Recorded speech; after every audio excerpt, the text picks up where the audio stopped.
Hi guys, welcome back to my channel.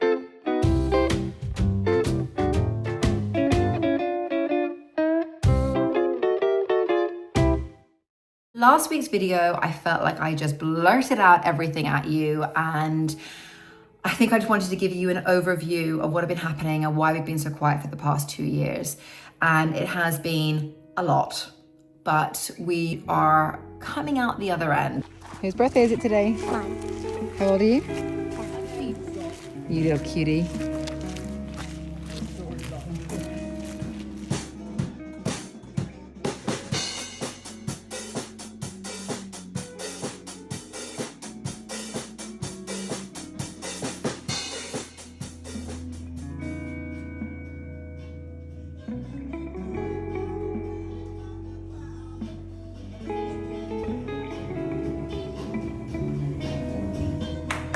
Turn around, let's have a look. Ooh, looking good. Swimsuits in her bag. Swimsuits in the bag. Ready? Ooh, you gonna show that with me next? Ready for summer holiday. And we still have a lot more to go. So Dylan at the moment is still at home. He is not at school. You know, it was really important for me to take some time out and to really think about Dylan and his future. I get a lot of questions about schooling. I get a lot of questions about what's right for children with autism, and for primary school age now there is a lot more available. So you have your autistic base units, your specialist schools, and your mainstream schools with support. And the mainstream schools are getting better with support, but at the moment our systems are completely overrun. Schools will vary based on your child's ability. So I've always been a big believer in a mainstream school with an autistic base unit for verbal autistic children. I think children that are non-verbal, I still think the specialist setting is best for them because it helps bring on their communication skills. For Dylan, COVID happened, and that was when he was 10, and he got taken out of school. So that took him out of a mainstream environment, and it was very difficult to get him back into the mainstream environment after COVID, and his anxiety had gone up. So he went to a specialist. They don't have many of them, but there was a specialist setting for autistic teenagers, a secondary school.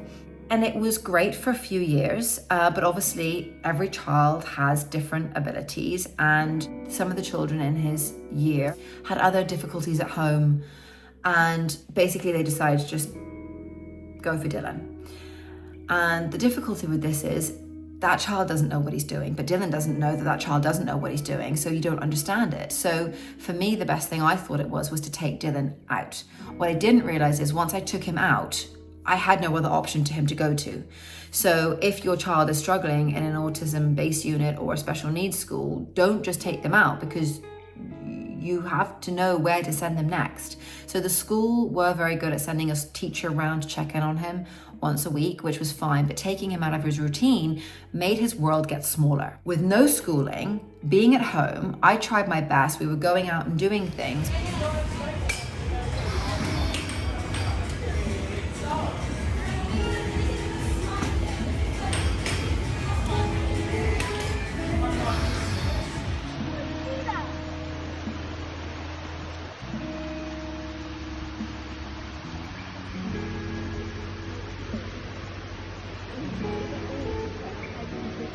But then the anxiety got worse and worse, and because of what had happened to him had really got into his head, and it was really horrible.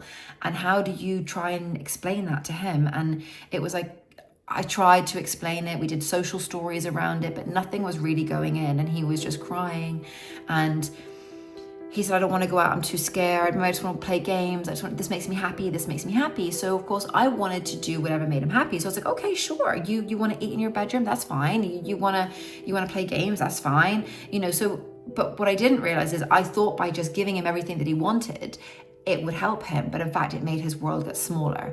And you know, what I would suggest to any other parent is to keep some kind of routine going, you know, make sure they do their things. They don't want to get up in the morning, but they're going to have to. They don't want to go outside for a walk, but they really should. So it's about balancing, okay, do you want to do this now or in like 10 minutes? And not just saying, okay, no, that's fine. I just tried my best. I thought that he was, you know, he was in so much pain, and I hated seeing that. I literally would do anything to help him. We thought that the best thing to do was to keep him at home, and yeah, that didn't help. Well, what do we do here? He isn't getting any education now. The anxieties meant that he wouldn't come down from his bedroom to even see the tutor. He was getting worse and worse. What I should have done is gone to the doctor and said, can I please get referred to a child psychologist?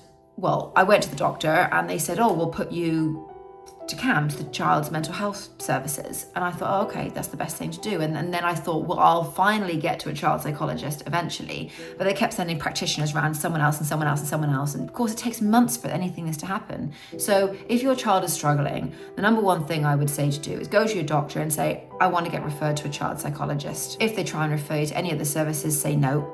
Just send me to the child psychologist. It might take 6 months, 9 months. It's worth waiting because it will take you longer going through CAMS. Because there's so many children in CAMS now. A lot of children have anxiety. COVID has a lot to answer for the anxiety in our teenagers now in 2025. So first thing is just get referred to a child psychologist and say that you want to get your child onto some anti-anxiety medication as soon as possible, because the hormones in your brain with our autistic teenagers, the brain works differently, as we know, and it's very difficult for them to have the rational thoughts. A lot of teenagers have that anyway, but the rational thoughts aren't really there and they can't make sense, and it's very black and white. They don't understand the grey. So the anxiety for Dylan is a virus. He has to make something tangible to understand it. He doesn't understand the grey. So in his head, he has this thing that's making him unwell. And the therapies that are offered, the talking therapies, that's not going to work. It's about lowering those anxieties down. It's about not putting the demands on them, but also having structure, which is very difficult. And I didn't understand this. I thought, right, okay, I'll take away all the pressure and he'll be fine. But then of course his world got smaller, smaller, smaller. So it's about having a very fluid sort of schedule. Achieve this in a 24-hour period. Not we're going to do this at 9 o'clock, 10 o'clock, 11 o'clock, 12 o'clock. Through the 12-hour period we're awake, we're going to do this, and then the 12 hours we're sleeping or winding down.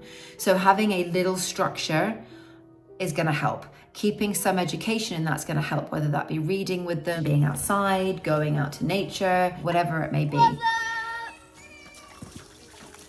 But then some days that's just not possible. Some days he just wouldn't come out of his room. So that is about me coming in, sitting with him, and getting anyone else who they love. Like my dad is great with him. He comes in and talks to him. At that time, no one was really coming to see him. So he didn't really see anyone or talk to anyone other than me and his brother and his sister. With the medication, so I have always never really been into medication. I've always been like, I can handle it. I think in some areas it's needed. So ADHD, I think sometimes I can just take the edge off, lower it down. A bit like the sleeping, melatonin helps the sleeping. I think with the medication just gives his brain a bit of space. So they don't have anxiety medication for children. They have an antipsychotic medication, which when you hear about it, you're like, I am not putting my child on that.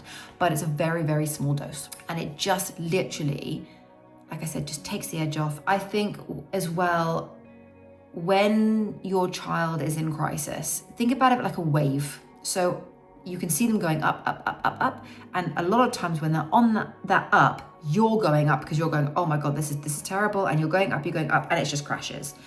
What helped me understand this wave process is it goes up, but it will come down. And it's just about riding that wave. Literally, it's about keeping the other children safe. And it's about repetitive words. So for Dylan, it helped if I just said, you're safe, Dylan. You're not alone. I'm here for you. I'm here with you. I think what really helped Dylan, and from what I've read and understood about suicide and children that have these thoughts, it's about making them not feel alone. So when Dylan was in his crisis moment, when it first started, I was a mess. Nobody wants to hear their child say that. And I was like, Dylan, don't say that. I love you. I love you. Don't say that. Don't say that. Don't say that. I'm crying. And it was just, it made him worse. And I was like, you can't say that. You can't do that. No. If you do that, you're going to kill me. And it was awful. Because quite often he says them because he wants to get out of how he feels right now. He feels there's no end. And that's really hard for him to understand. You know, we all get down and we all get depressed. And I think what was really important, even for me, because there were times, oh my gosh, it was the first time I've ever sworn at my mum. She was over and she was like, oh my God, Tara, this is so bad, this is so bad. And I swore at her, sorry, mama. And I went in the car and I just literally was like, I can't do this anymore. Mum was like, oh my God. But I think what I need to remind myself now, and I've learned, I didn't know back then, is to keep reminding myself this period, this darkness we're in right now, it will get better. Wherever you guys are going through right now, if you're in the depths of it, it will get better. Trust me on that, I know. But it's also about reminding our kids. So when they are in that dark place and they have feelings of not wanting to be here and they're so depressed, it's about validating them. So I understand this is hard for you. I'm here with you. I'm right here with you. And that's what I say to him now. And you can see him just visibly just breathe a little bit and his shoulders go down a bit. And it's like, I know this is so hard, my darling. It's so hard, but you're safe and I'm here with you. We're gonna get through this together. We're gonna get through this together. And I think anyone that's feeling down, it's just knowing that you're there and that someone's with you. And we go up that wave and then it crashes and he comes down. And obviously when he's going up, it's horrific. It's kicking, screaming, banging holes in the wall. It's not nice and it's not fun and it's hard. So like I said, you get the other children, if there's other children, to safety, and you just be there if they want you to be there. And sometimes he'll just thrash out and it's just keeping him safe. And it's like, well, look, you know, it's okay, my love. It's okay, my love. And sometimes he doesn't want me to say anything at all and he asks me to leave and then I have to leave. And then I come back in every 5 minutes just so he knows I'm there. And then he will crash. And it has taken 2-3 hours of thrashing before that wave comes down. But he does come down and then he cries and it's the release. And that's when I ask him, can I hug him? And I just hug him and I keep him safe and I give him a hot water bottle, or his weighted blanket helps, or you know, you'll know what helps your child. And then it's about when he's calmer going, I'm really sorry you felt like that. What can I do next time? So it's about keeping your energy low. Know that it will come up, know that it will come down, and riding that wave with them. I spoke to the psychiatrist and he said, you know, this does end. And, you know, by the time they're, 24, I thought he was going to say 18. I was thinking, right, he's 15, 16, 17, I've got 3 years to go. We can get through this. And he said, no, by the time they're like 24 is when, their frontal cortex basically kicks in, like to adulthood. And I was like, oh, well, it's gonna be 18, no? He said, no, 18, the hormones die down. So I was a bit like, okay, so by the time 18, the hormones do die down a little bit because a lot of these outbursts are also his hormones. For boys, it's like every 24 hours you get a little bit of a burst, and then every couple of days it can get a bit more, which is fun. And then for the girls, once a month, it can be more intense around their periods and stuff like that. So I will do another episode for girls. Obviously, I'm talking from being a boy mum at the moment, but I will talk about the girl side of things in another video. But for the boys, it's every couple of days, every 24 hours, that testosterone just kicks in again. But yeah, so that dies down when he's about 18. So I'm thinking, right, I've got 3 more, 3 more years of this. No, it's okay. We've developed our strategies. So at the moment, it's just about keeping him happy, eating, stable, and trying to do some fun things. Oh, double time.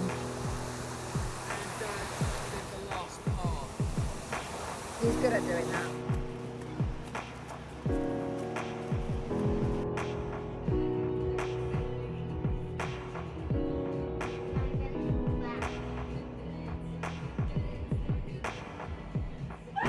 And I still be his silliness and I'm still his safe space.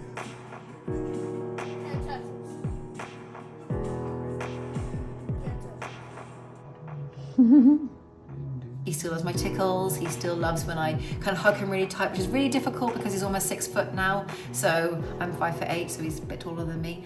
So I give him lots of cuddles when I can. We shower once a week at the moment because he doesn't really like getting in the water at the moment because he gets worried. So again, it's about, would you like a shower now? And also trying to distract him, talking about the games that he likes, and then getting him into the shower and talking to him at the same time while he's in there. That really helps. Distraction, distraction, distraction. So some of the stuff that worked when he was younger works forward now, but being a parent of an autistic teenager is a lot of it is managing and balancing yourself, which is what my next video is going to be about, because that's a whole other video in itself. But for managing your teenager right now, it is about understanding their needs, keeping their diet, trying to keep them off sugar. I know that's difficult, but trying to keep them off the sugar. If your child likes getting outside, trampolining, getting their body moving, you know, movie nights or just distraction helps a lot. And right now I feel like it's just hold on, buckle up, a lot of love, a lot of love. I just keep throwing love at him and making sure I get my own breaks to breathe as well. So that seems to be working at the moment. So I hope that helps a little bit. And yeah, my next video, I am going to talk about how to help yourself, because that seems to be the biggest lesson I've learned over the past 2 years, and it helps your child more than you realize, putting yourself first, which I know sounds bizarre, but I will talk about that in the next episode. But thank you guys again for watching, and we'll talk to you soon. Video.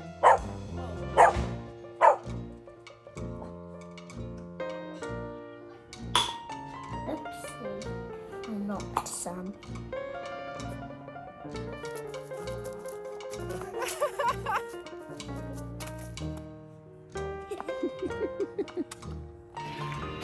Go, go, go, go, go.